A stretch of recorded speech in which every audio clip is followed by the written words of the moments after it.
ಇಂದಿನ ವಿಷಯ ಅನ್ನ, ಸಂತಾನ ಮತ್ತು ಆಯಸ್ಸು. ಉಪನಿಷತ್ತುಗಳ ಆದಿಮ ಚಿಂತನೆಗಳು. ನಮ್ಮ ದೇಶದಲ್ಲಿ ಅಧಿಕಾರವಾಣಿಯನ್ನು ಜನ ಸುಲಭವಾಗಿ ಹೋಗ್ತಾರೆ ಮತ್ತು ನಂಬ್ತಾರೆ, ಮತ್ತೆ ಅದಕ್ಕೆ ತಲೆನೂ ಬಾಗ್ತಾರೆ. ಈ ಅಧಿಕಾರವಾಣಿ ವೇದ ಉಪನಿಷತ್ತುಗಳಾಗಿದ್ರಂತೂ ಅವು ಪ್ರಶ್ನಾತೀತ ಆಗ್ತವೆ. ಆದ್ರಿಂದಲೇ ಸ್ವಾಮಿಗಳು, ಬಾಬಾಗಳು, ಶ್ರೀಗಳು, ಸದ್ಗುರುಗಳು ವೇದಗಳಲ್ಲಿ ಆಗಿದೆ, ಉಪನಿಷತ್ತುಗಳಲ್ಲಿ ಹೀಗಿದೆ, ಆಧುನಿಕ ವಿಜ್ಞಾನ ಈಗ ನಮಗೆ ತಿಳಿಸಿರತಕ್ಕಂಥ ಮುಂದೆ ತಿಳಿಸುವಂತಹ ಎಲ್ಲ ಜ್ಞಾನ ವೇದಾಂತದಲ್ಲಿದೆ ಅಂತ ಹೇಳಿದ ತಕ್ಷಣ ಒಪ್ಪಿ ನಾವು ರೋಮಾಂಚನಗೊಳ್ತೇವೆ. ಉಪನಿಷತ್ತುಗಳನ್ನ ತಾವಾಗಿಯೇ ಓದಿ ವಿಮರ್ಶೆ ಮಾಡಿ ತಮ್ಮದೇ ಆದ ನಿಲುವಿಗೆ ಬರುವ ಮೊದಲು ಇಂತಹ ಖ್ಯಾತರ ಮಾತುಗಳೇ ಅಂತಿಮಾಗ್ತವೆ. ಆದ್ರಿಂದಲೇ ಕುವೆಂಪು ಅಂತವರು ಆಧ್ಯಾತ್ಮದ ಹೆಸರಿನಲ್ಲಿ ಸುಲಭವಾಗಿ ಹುಸಿ ವಿಜ್ಞಾನವನ್ನ ದರ್ಶನವಾಗಿ ಬದಲಾಯಿಸತಕ್ಕಂಥದ್ದು ಸಾಧ್ಯವಾಗಿದೆ. ಈ ಹಿನ್ನೆಲೆಯಲ್ಲಿ ನಾವು ಉಪನಿಷತ್ತುಗಳಲ್ಲಿ ಎಂತಹ ಚಿಂತನೆಗಳಿವೆ ಅನ್ನೋದನ್ನ ಒಂದೊಂದಾಗಿ ನೋಡೋಣ. ವಿಶ್ವ, ಮಾನವ, ಪ್ರಾಣಿಗಳ ಸೃಷ್ಟಿ, ಆತ್ಮ, ಬ್ರಹ್ಮನ್ ಕುರಿತು ಚರ್ಚೆ ಮಾಡತಕ್ಕಂಥದ್ದು ಉಪನಿಷತ್ಕಾರರ ನೆಚ್ಚಿನ ಕಾಲ ಕಳೆಯತಕ್ಕಂಥ ಹಾಗೂ ಆದಾಯದ ದಾರಿಯಾಗಿತ್ತು. ಭೂಮದಿಂದ ಅಂದ್ರೆ ಬ್ರಹ್ಮನಿಂದ ಈ ಜಗತ್ತು ಹೇಗೆ ಸೃಷ್ಟಿಯಾಯಿತು ಅನ್ನೋದನ್ನ ಉಪನಿಷತ್ಕಾರರು ತಮ್ಮದೇ ಆದ ರೀತಿಯಲ್ಲಿ ತಿಳಿದಿದ್ರು. ವಿಶ್ವದ ಸೃಷ್ಟಿಗೆ ಮೂಲ ಕಾರಣವಾದದನ್ನ ಬ್ರಹ್ಮನ್, ಪ್ರಜಾಪತಿ, ಹಿರಣ್ಯಗರ್ಭ, ವಿರಾಟ್ ಪುರುಷ ಅಂತ ಅವರು ಕರಿತಾ ಇದ್ರು. ಎಲ್ಲದರಲ್ಲಿಯೂ ಎಲ್ಲ ಕಡೆಯಲ್ಲೂ ಈ ಪದಗಳು ಒಂದೇ ಅರ್ಥವನ್ನ ಹೊಂದಿರಲಿಲ್ಲ. ಕೆಲವು ಸಲ ಪ್ರಾಣವನ್ನೇ ಆತ್ಮ ಅಂತ ಹೇಳಿದ್ರೆ, ಇನ್ನು ಕೆಲವೊಮ್ಮೆ ಪ್ರಾಣದ ಹಿಂದಿರ್ತಕ್ಕಂಥದ್ದು ಅವಿನಾಶಿಯಾದ ಆತ್ಮ, ಅದು ಮೂಲ ಕಾರಣವಾದ ಬ್ರಹ್ಮನ್ ಅಂತ ಹೇಳ್ತಾ ಇದ್ರು. ಉಸಿರಾಡ್ತಕ್ಕಂಥದ್ದು ಬದುಕಿರ್ತಕ್ಕಂಥ ಗುರುತಂತ ಅದಕ್ಕೆ ಗಾಳಿ ಬೇಕಂತ ತಿಳಿದಂತಹ ಅನುಭವವನ್ನ ಅಲೌಕಿಕಗೊಳಿಸಿ ನೋಡ್ತಕ್ಕಂಥದ್ದು ಎಲ್ಲ ಉಪನಿಷತ್ತುಗಳಲ್ಲಿ ನಮಗೆ ಎದ್ದು ಕಾಣುತ್ತೆ. ಪ್ರಾಣಿಗಳು ಬದುಕಲು, ಉಸಿರಾಡಲು ಅನ್ನ ಬಹಳ ಮುಖ್ಯ ಅನ್ನೋದು ಉಪನಿಷತ್ಕಾರರಿಗೆ ಕಂಡಿರುತ್ತೆ. ಆದ್ರಿಂದಲೇ ಅನ್ನ ಕುರಿತಾಗಿ ತಿಳಿದಂತಹ ಎಲ್ಲವನ್ನ ಅವರು ಮಹಾರಹಸ್ಯ ಬ್ರಹ್ಮಜ್ಞಾನದ ಅಂಗ ಅಂತ ತಿಳಿದಿರ್ತಾರೆ. ಅನ್ನ ಅಂದ್ರೆ ಪ್ರಾಣಿಗಳು ಬದುಕಿರೋದಕ್ಕೆ ಬೇಕಾದಂತಹ ಮೊದಲನೆಯದು. ಹೋಮ ಹವನಗಳಲ್ಲಿ ಆಹುತಿ ಆಗ್ತಕ್ಕಂಥದ್ದು. ಅನ್ನ ಮುಗಿಯದಂತೆ ಉಪಾಸನೆ ಮತ್ತು ಕರ್ಮದಿಂದ ಮನುಷ್ಯ ಮತ್ತೆ ಮತ್ತೆ ಅದನ್ನ ಪಡಿತಾನೆ. ಇದೇ ಎಲ್ಲ ಜೀವಿಗಳ ಇರುವಿಕೆಗೆ ಕಾರಣ ಅಂತ ಉಪನಿಷತ್ಕಾರರು ಭಾವಿಸಿದರು. ತಂದೆಯ ಉದ್ಧಾರಕ ಆರೋಳಿಯ ಅಣತಿಯಂತೆ ಶ್ವೇತಕೇತು 15 ದಿನ ಊಟ ಮಾಡದೆ ನೀರನ್ನು ಮಾತ್ರ ಕುಡಿದಿರ್ತಾನೆ. ತಂದೆ ವೇದಗಳನ್ನ ಹಾಡೋದಕ್ಕೆ ಹೇಳಿದಾಗ ಆತನಿಗೆ ಆಗೋದಿಲ್ಲ. ಊಟ ಮಾಡಿದ ನಂತರ ವೇದಗಳನ್ನ ಹಾಡೋದು ಆತನಿಗೆ ಸಾಧ್ಯ ಆಗುತ್ತೆ. ಕಿಡಿಯಿಂದ ಬಣವೆಯನ್ನು ಸುಡಬಹುದು. ಒಟ್ಟು ಅಂಶದಲ್ಲಿ 16ನೇ 1 ಭಾಗ ಆಗಿರ್ತಕ್ಕಂಥ ಅನ್ನದಿಂದ ನೀನು ಹಿಂದಿರ್ತಕ್ಕಂಥ ಸಾಮರ್ಥ್ಯವನ್ನು ಪಡೆದೆ. ಆದ್ರಿಂದಲೇ ಅನ್ನ ದೇಹ, ಇಂದ್ರಿಯ, ಮನಸ್ಸುಗಳಿಗೆ ಕಾರಣ ಅಂತೇಳಿ ತಿಳಿಸ್ಕೊಡ್ತಾನೆ. ಮನುಷ್ಯ ಇಂದ್ರಿಯಗಳಾಗಿರದೆ ಪ್ರಾಣವಾಗಿದ್ದಾನೆ. ಪ್ರಾಣಕ್ಕೆ ಸಸ್ಯ, ಪ್ರಾಣಿ, ಪಕ್ಷಿಗಳು ಎಲ್ಲವೂ ಅನ್ನ ಅಂದ್ರೆ ಇವೆಲ್ಲವನ್ನೂ ತಿಂದು ಬದುಕಬೇಕು. ಅದರ ದಾರಿ ನೀರು. ಇದೇ ಪ್ರಾಣದರ್ಶನ. ಇದನ್ನ ಅರಿತ್ರೆ ಕೊರಡು ಕೊನರ್ತತೆ ಅಂತಕ್ಕಂಥ ಗುಟ್ಟನ್ನ ಸತ್ಯಕಾಮ ಜಾಬಾಲಿ ಗೋಷ್ಠಿ ವೈಯಾಗ್ರ ಪದ್ಮನಿಗೆ ತಿಳಿಸ್ಕೊಟ್ಟಿರ್ತಾನೆ. ಮನುಷ್ಯ ಸಾಯುವ ಸ್ಥಿತಿಯಲ್ಲಿರ್ಬೇಕಾದ್ರೆ ಆತನಿಗೆ ಮಾತನಾಡಕ್ಕಾಗೋದಿಲ್ಲ. ಆಗ ಎಲ್ಲ ಇಂದ್ರಿಯಗಳು ದುರ್ಬಲ ಆಗಿರ್ತವೆ. ಅವುಗಳ ಗ್ರಹಣ ಶಕ್ತಿ ಕೂಡ ತೀರ ಕುಸಿದಿರುತ್ತೆ. ಇಂತಹ ಸಾಮಾನ್ಯ ಸಂಗತಿಯನ್ನ ಉಪನಿಷತ್ತುಗಳು ಮಹಾರಹಸ್ಯ ಅಂತ ತಿಳಿಸ್ತವೆ. ಉಪನಿಷತ್ತುಗಳ ಕಾಲದಲ್ಲಿ ಜೀವಿಗಳು ತಿನ್ನಂತ ಆಹಾರ ಹೇಗೆ ಪಚನ ಆಗುತ್ತೆ, ಅರಗುತ್ತೆ ಹಾಗೂ ಜೀವಿಯ ಉಳಿವಿಗೆ ಹೇಗೆ ನೆರವಾಗುತ್ತೆ ಅಂತಕ್ಕಂಥ ತಿಳುವಳಿಕೆ ಇರಲಿಲ್ಲ. ಆದ್ರಿಂದಲೇ ಉಪನಿಷತ್ಕಾರರು ಜೀವಿಗಳ ದೇಹದಲ್ಲಿರ್ತಕ್ಕಂಥ ವೈಶ್ವಾನರ ಅಂತಕ್ಕಂಥ ಬೆಂಕಿ ತಿಂದ ಆಹಾರವನ್ನ ಸುಡ್ತತೆ ಅಂತ ನಂಬಿರ್ತಾರೆ. ಕೈಕೇಯಿ ಅಶ್ವಪತಿ ಅಂತಕ್ಕಂಥ ರಾಜ ತನ್ನ ಬಳಿಗೆ ಬಂದಿದ್ದಂತ ಬ್ರಾಹ್ಮಣರಿಗೆ, ನೀವು ಬೇರೆ ಬೇರೆಯಾಗಿ ಭಾವಿಸಿರ್ತಕ್ಕಂಥ ವೈಶ್ವಾನರ ಒಬ್ಬನೇ, ಆತನೇ ಅನ್ನವನ್ನು ತಿಂತಾನೆ, ಎಲ್ಲ ಪ್ರಾಣಿಗಳಲ್ಲಿ ಆತ್ಮಗಳಲ್ಲಿ ಅನ್ನವನ್ನೇ ತಿಂತಾನೆ. ಊಟ ಮಾಡಿದ್ರೆ ಎಲ್ಲ ಇಂದ್ರಿಯಗಳು ಅದರಂತೆ ನೀವು ಉಪಾಸಿಸ್ತಕ್ಕಂಥ ಎಲ್ಲ ದೇವತೆಗಳು ತೃಪ್ತರಾಗ್ತಾರೆ ಅಂತ ಊಟ ಮಾಡೋದನ್ನ ಯಜ್ಞಕ್ರಿಯೆಯ ಜೊತೆಗೆ ಹೋಲಿಸಿ ವಿವರಣೆಯನ್ನ ನೀಡ್ತಾನೆ. ಚಾಂಡಾಲನಲ್ಲಿಯೂ ಕೂಡ ಮಾಡಿದ ಊಟ ಹೀಗೆ ವೈಶ್ವಾನರನ್ನು ತೃಪ್ತಿಪಡಿಸುತ್ತದೆ. ಹೀಗೆ ತಿಳಿದು ಊಟ ಮಾಡಿದವರಿಗೆ ಧನ, ಸಂತಾನ, ಬ್ರಹ್ಮವರ್ಚಸ್ಸಿನ ಲಾಭಗಳು ದೊರೆಯುತ್ತವೆ ಅಂತಕ್ಕಂಥ ರಹಸ್ಯವನ್ನ ಈತ ತಿಳಿಸ್ತಾನೆ. ಇನ್ನೂ ಮುಂದುವರೆದು ಉಣಬೇಕಾದ್ರೆ ಅನುಸರಿಸಬೇಕಾದಂತ ಆಚರಣೆಗಳು ಕೂಡ ತಿಳಿಸ್ತಾನೆ. ಊಟ ಮಾಡತಕ್ಕಂಥದ್ದು ಒಂದು ಯಜ್ಞ. ಆ ಯಜ್ಞದಲ್ಲಿ ಅರ್ಪಿಸತಕ್ಕಂಥದ್ದು ತುತ್ತುಗಳನ್ನ.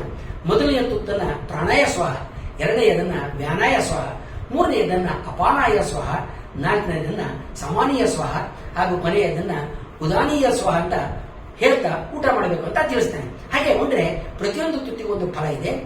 ಈ ರಹಸ್ಯವನ್ನು ಅರಿಯದೆ ಮಾಡಿದಂತ ಊಟ ಅಗ್ನಿಹೋತ್ರ ಕೆಂಡವಿಲ್ಲದೆ ಬೂದಿಯಲ್ಲಿ ಹೋಮ ಮಾಡದಂತೆ ಅಂತ ತಿಳಿಸ್ತಾರೆ. ಪ್ರಾಣ ಅಂದ್ರೆ ಉಸಿರಾಡ್ತಕ್ಕಂಥದ್ದು, ವ್ಯಾನ ಅಂದ್ರೆ ಉಸಿರನ್ನ ಹೊರಬಿಡ್ತಕ್ಕಂಥದ್ದು, ಅಪಾನ ಅಂದ್ರೆ ಉಸಿರನ್ನ ಒಳ ತೆಗೆದುಕೊಳ್ತಕ್ಕಂಥದ್ದು, ಸಮಾನ ಅಂದ್ರೆ ಉಸಿರನ್ನ ಹೊರಬಿಡ್ತಕ್ಕಂಥ ಒಳಗೆ ತೆಗೆದುಕೊಳ್ತಕ್ಕಂಥ ನಡುವಿರ್ತಕ್ಕಂಥ ಕಾಲಸಂಧಿ. ಇದರ ಅರ್ಥ ಏನಂತ ಹೇಳಿದ್ರೆ, ಉಂಡರೆ ಪ್ರಾಣ, ಉಸಿರಾಟ, ಇಂದ್ರಿಯಗಳ ಕೆಲಸ, ಅದಿಲ್ಲದ್ರೆ ಸಾವು ಅಂತ ಆಗುತ್ತೆ. ಬೆಳೆಯಿಂದ ಮನುಷ್ಯರಿಗೂ ಪ್ರಾಣಿ ಪಕ್ಷಿಗಳಿಗೂ ಅನ್ನ, ಮಳೆಯಿಂದ ಬೆಳೆ ಅನ್ನೋದನ್ನ ತಿಳಿದಿದ್ದಂತ ಉಪನಿಷತ್ಕಾರರು ಒಗ್ಗೂಡ್ತಕ್ಕಂಥ ಮೋಡಗಳು, ಮಳೆ, ಮಿಂಚು, ಗುಡುಗು, ಮಳೆ ಬೀಳ್ತಕ್ಕಂಥದ್ದು ಇದು ವೈರೂಪ ಸಾಮ. ಈ ವ್ರತ ಮಾಡ್ತಕ್ಕಂಥವನು ಮಳೆಯ ಮೋಡವನ್ನ ತೆಗಳಬಾರದು. ಇವುಗಳನ್ನ ತಿಳಿದಂತಹವನು ತೇಜಸ್ವಿಯು, ಅನ್ನಾದನು, ಧನ ಸಂಪತ್ತಿಯನ್ನು ಉಳ್ಳವನು, ಮಕ್ಕಳೊಂದಿಗೂ ಆಗಿ ಕೀರ್ತಿಯಿಂದ ಬಾಳಿ ಬೆಳುತ್ತೇನೆ ಅಂತ ತಿಳಿಸ್ತಾರೆ. ಉಪನಿಷತ್ತಲ್ಲಿ ಇನ್ನೊಂದು ಕಡೆ ಗಾಳಿ, ಮಳೆ, ಬೆಳೆ, ಅನ್ನ, ರೇತಸ್ಸು ಅಂತಕ್ಕಂಥ ಸರಣಿಯನ್ನು ಕುರಿತು ಹೇಳಲಾಗಿದೆ. ವಾಯುವೇ ಉರುಗಲು, ಮೋಡವೇ ಹೊಗೆ, ಮಿಂಚೆ ಉರಿ, ಸಿಡಿಲೆ ಕೆಂಡ, ಗುಡಿಗೆ ಕಿಡಿಗಳು. ಆ ಅಗ್ನಿಯಲ್ಲಿ ಸೋಮರಾಜನ ಆಹುತಿಯಿಂದ ಮಳೆ, ಭೂಮಿಯೇ ಅಗ್ನಿ, ಸಂವತ್ಸರವೇ ಉರುಗಲು, ಆಕಾಶವೇ ಹೊಗೆ, ರಾತ್ರಿಯೇ ಉರಿ, ದಿಕ್ಕುಗಳೇ ಕೆಂಡಗಳು, ಬದಿ ದಿಕ್ಕುಗಳೇ ಕಿಡಿಗಳು. ಈ ಅಗ್ನಿಯಲ್ಲಿ ಮಳೆ ಹೋಮ ಮಾಡಿದರೆ ಬೆಳೆ, ಅನ್ನ, ಪುರುಷನೇ ಅಗ್ನಿ, ಮಾತೆಯೇ ಉರುವಲು, ಪ್ರಾಣವೇ ಹೊಗೆ, ನಾಲಿಗೆಯೇ ಉರಿ, ಕಣ್ಣೇ ಕೆಂಡ, ಕೇಳಿಕೆಗಳೇ ಕಿಡಿಗಳು. ಈ ಅಗ್ನಿಯಲ್ಲಿ ಅನ್ನ ಆಹುತಿ ಕೊಟ್ಟರೆ ರೇತಸ್ಸು ಅಂತಕ್ಕಂಥ ಸಂಗತಿಯನ್ನ ಪ್ರಥಮೋಪನಿಷತ್ತು ತಿಳಿಸುತ್ತೆ.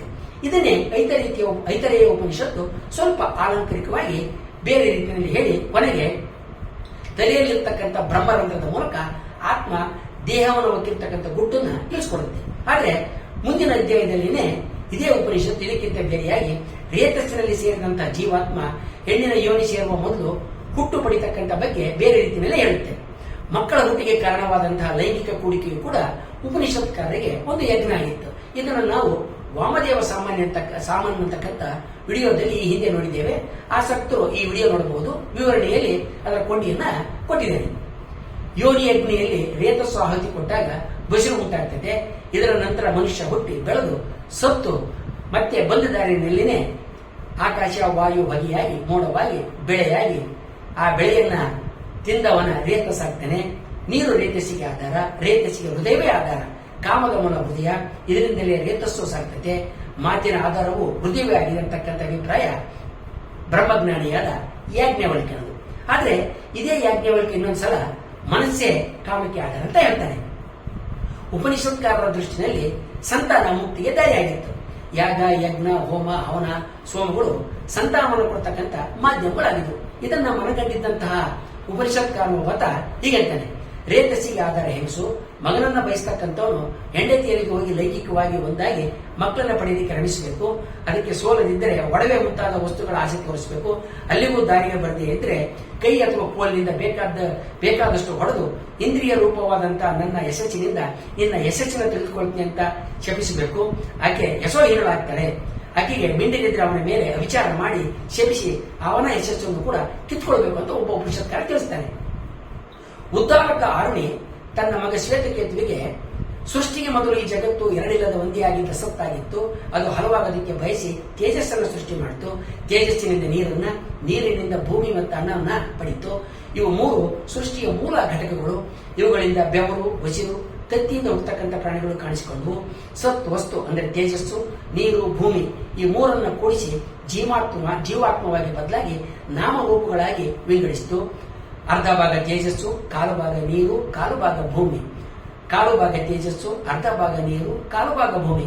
ಮತ್ತೆ ಕಾಲು ಭಾಗ ತೇಜಸ್ಸು, ಕಾಲು ಭಾಗ ನೀರು, ಅರ್ಧ ಭಾಗ ಭೂಮಿ. ಹೀಗೆ ಬೇರೆ ಬೇರೆ ಪ್ರಮಾಣದಲ್ಲಿ ಈ ವಸ್ತುಗಳು ಸೇರಿ ವಿವಿಧ ಪ್ರಾಣಿಗಳು ಆಗುವಂತ ಈತ ತಿಳಿಸ್ತಾನೆ.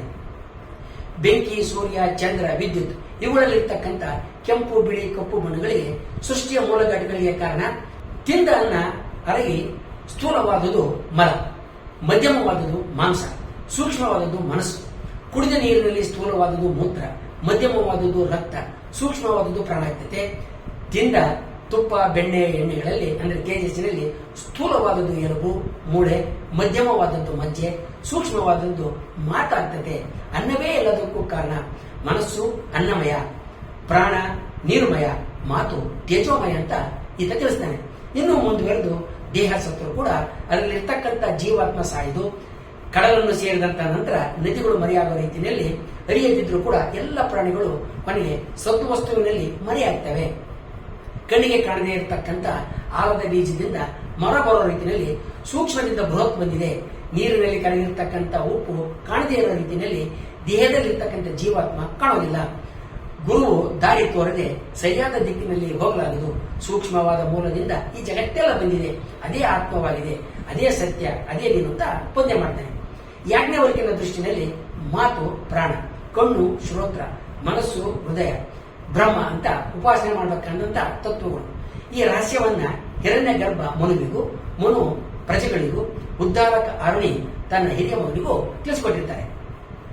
ದೀರ್ಘ ಆಯಸ್ಸು ಯಜ್ಞದ ಫಲ ಅಂತ ತಿಳಿದಿದ್ದಂಥ ಉಪನಿಷತ್ಕಾರರು ಬೆಳಕಿನ ಸವನ 24 ವರ್ಷ, ನಡುಹೊತ್ತಿನ ಸವನ 44 ವರ್ಷ, ಕೊನೆಯ ಸವನ 48 ವರ್ಷ ಆಯುಷ್ಯಗಳಿಗೆ ಸಮ. ಈ ಸವನದ ವಯಸ್ಸುಗಳಲ್ಲಿ ರೋಗ ಬಂದರೆ ವಸು, ರುದ್ರ, ಆದಿತ್ಯರನ್ನ ಬೇಡಿ ರೋಗಗಳಿಂದ ದೂರ ಆಗಬೇಕು. ಇವು 24 ಅಕ್ಷರಗಳ ಗಾಯತ್ರಿ, 44 ಅಕ್ಷರಗಳ ತ್ರಿಷ್ಟು ಮತ್ತು 48 ಅಕ್ಷರಗಳ ಜಗತಿ ಛಂದಸ್ಸುಗಳಿಂದ ಪ್ರತಿನಿಧಿಸಲ್ಪಟ್ಟಿವೆ ಅಂತ ತಿಳಿಸ್ತಾರೆ. ಮಹಿದಾಸ ಐತರೇಯ ಈ ಗುಟ್ಟನ್ನು ತಿಳಿದಿದ್ದು ತಾನು 116 ವರ್ಷ ಬದುಕಿದ್ದಾಗಿ ಕೂಡ ಹೇಳ್ಕೊಂಡಿದ್ದಾನೆ. ಶಿಲಕ ಶಾಲಾವತ್ಯ, ಚಿಕಿತ್ಸಾಯನ ಗಾಲ್ವ್ಯ ಮತ್ತು ಪ್ರವಾಹಣ ಜೇವಲಿ ಅಂತಕ್ಕಂಥ 3 ಉಪನಿಷತ್ಕಾರರು ಓಂಕಾರ, ಬ್ರಹ್ಮನ್ ಬಲ್ಲಂತವರು ಇವರು ಸೇರಿ ಚರ್ಚೆ ಮಾಡಿ ಕೊನೆಗೆ ಆಕಾಶ, ಭೂಮಿ, ನೀರು, ಅನ್ನ, ಪ್ರಾಣ, ಸ್ವರ ಇವು ಸೃಷ್ಟಿಯ ಹಂತಗಳು ಅಂತ ನಿರ್ಧಾರಕ್ಕೆ ಬರ್ತಾರೆ. ಈ ರಹಸ್ಯವನ್ನು ಅರಿತಿದ್ದಂತಹ ಅತಿಧನ್ವ ಶೌನಕ ಅಂತಕ್ಕಂಥ ಒಬ್ಬ ಉಪನಿಷತ್ಕಾರ ಉದರ ಶಾಂಡಿಲ್ಯ ಅಂತಕ್ಕಂಥ ಇನ್ನೊಬ್ಬ ಉಪನಿಷತ್ಕಾರನಿಗೆ ಬೋಧನೆ ಮಾಡಿ ಇದನ್ನ ಅರಿತಿರೋ ತನಕ ನಿನ್ನ ವಂಶದವರು ಸುಖವಾಗಿರ್ತಾರೆ ಅಂತಕ್ಕಂಥ ಆಶ್ವಾಸನೆಯನ್ನ ಕೊಡ್ತಾರೆ. ಬೃಹದಾರಣ್ಯಕ ಉಪನಿಷತ್ತಿನ 5ನೇ ಬ್ರಾಹ್ಮಣದಲ್ಲಿ ಯಾಜ್ಞವಲ್ಕ ತನ್ನ ಹೆಂಡತಿಯಾದಂಥ ಮೈತ್ರೇಯಿಗೆ ಮಾಡಿದಂಥ ಬೋಧನೆಯು ಕೂಡ ಹಾಗೇನೆ ಜನಕನ ಬಹುದಕ್ಷಿಣ ಯಾಗದಲ್ಲಿ ಜಾರತ್ಕಾರವ ಆರ್ಕ ಭಾಗ ವಿದಗ್ಧ ಶಾಖೆಯಲ್ಲಿ ಎತ್ತಿರ್ತಕ್ಕಂಥ ಪ್ರಶ್ನೆಗಳಿಗೆ ಕೂಡ ಯಾಜ್ಞವಲ್ಕ ನೀಡಿದಂಥ ಉತ್ತರ ಕೂಡ ಇದೇ ಆಗಿರ್ತದೆ. ಇವೆಲ್ಲದರ ಹಿನ್ನೆಲೆಯಲ್ಲಿ ಆತ್ಮ ಬ್ರಹ್ಮನ್ ಇದೆ ಅಂತ ಇದು ಉಪನಿಷತ್ತುಗಳು ಮತ್ತು ಯಾಜ್ಞವಲ್ಕ ತಿಳಿಸ್ತಾರೆ. ಉಷಸ್ತಿ ಚಾಕ್ರಾಯಣ ಅಂತಕ್ಕಂಥ ಇನ್ನೊಬ್ಬ ಉಪನಿಷತ್ಕಾರ ಪ್ರಾಣ, ಆದಿತ್ಯ, ಅನ್ನ ಇವು ಸೃಷ್ಟಿಯ ರಹಸ್ಯ ಅಂತ ತಿಳಿಸ್ತಾನೆ. ಪ್ರಾಣದಿಂದ ಹುಟ್ಟು ಮತ್ತು ಸಾವು, ಸೂರ್ಯನಿಂದ ಜೀವ ಸಂಕುಲ, ಅನ್ನದಿಂದ ಬದುಕು ಅಂತಕ್ಕಂಥದ್ದೇ ಈತ ತಿಳಿಸ್ತಕ್ಕಂಥ ರಹಸ್ಯ. ಬಕದಾಳ್ಬರಿಗೆ ಎದುರಾದಂತಹ ಒಂದು ನಾಯಿಗಳ ಗುಂಪು ಭೂಮಿ, ವಾಯು, ಚಂದ್ರ, ಅನ್ನ, ಅಗ್ನಿಗಳು ಅಂತಕ್ಕಂಥ 5, ಮತ್ತೆ ಆದಿತ್ಯ ಪ್ರಾರ್ಥನೆ, ವಿಶ್ವದೇವತೆಗಳು, ಪ್ರಜಾಪತಿ, ಪ್ರಾಣ, ಅನ್ನ, ಮಾತು ಅಂತಕ್ಕಂಥ 7 ಹಾಗೂ ಕೊನೆಯದಾಗಿ 13ನೆಯಾದಂತಹ ಅನಿರುದ್ಧ ಅಂತಕ್ಕಂಥ ತತ್ವವನ್ನ ತಿಳಿಸ್ಕೊಡ್ತಾರೆ. ಹಾಗೆ ತಿಳಿಸ್ಕೊಡ್ತಾ ಇದನ್ನ ತಿಳಿದಂತವರಿಗೆ ಹಾಡುಗಳ ಫಲಗಳು ಅಂದ್ರೆ ವೇದಗಳನ್ನು ಹಾಡ್ತಕ್ಕಂಥ ಫಲಗಳು ದಕ್ತೇವೆ ಅಂತ ಹೇಳ್ತಾರೆ. ಹೀಗೆ ಉಪನಿಷತ್ತುಗಳಲ್ಲಿ ಪ್ರಾಣಿಗಳ ಅಸ್ತಿತ್ವಕ್ಕೆ ಉಸಿರಾಟವೇ ಕಾರಣ, ಉಸಿರಾಡೋದಕ್ಕೆ ಶಕ್ತಿ ಒದಗಿಸೋದಕ್ಕೆ ಬೇಕಾದಂತದ್ದು ಅನ್ನದ ಶಕ್ತಿಯ ಮೇಲೆ ರೇತಸ್ಸು ಮತ್ತು ಸಂತಾನ, ಇವೆಲ್ಲದರ ಮೂಲ ಕಾರಣ ಬ್ರಹ್ಮನ್ ಅಂತಕ್ಕಂಥದ್ದು ಬ್ರಹ್ಮಜ್ಞಾನದ ರಹಸ್ಯ ಆಗಿದೆ. ನಾವು ಸ್ವಲ್ಪ ಗಮನಿಸಿ ನೋಡಿದ್ರೆ ಇವೆಲ್ಲ ಸ್ವಲ್ಪ ಅನುಭವ, ಸ್ವಲ್ಪ ಕಲ್ಪನೆ ಮತ್ತು ಸ್ವಲ್ಪ ಜಿಜ್ಞಾಸೆಯಿಂದ ಬಂದಂತಹ ಆದಿಮ ಚಿಂತನೆಗಳು ಅಂತ ಹೇಳ್ಬೋದು. ಈ ಆದಿಮ ಚಿಂತನೆಗಳು ಈಗ ಪ್ರಚಾರದಲ್ಲಿ ಇರುವಂತೆ ಉಪನಿಷತ್ತುಗಳು ಭಾವನಾವಾದಿ ಅದ್ವೈತವನ್ನ ಪ್ರತಿಪಾದಿಸ್ತವೆ ಅಂತ ಹೇಳೋದಕ್ಕಿಂತಲೂ ಭೌತ ಮೂಲದ ಬಗ್ಗೆ ಹೆಚ್ಚು ಚಿಂತಿಸ್ತವೆ ಅಂತ ನಾವು ತಿಳಿಯಬಹುದು.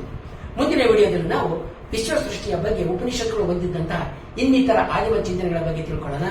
ವಂದನೆಗಳೊಂದಿಗೆ.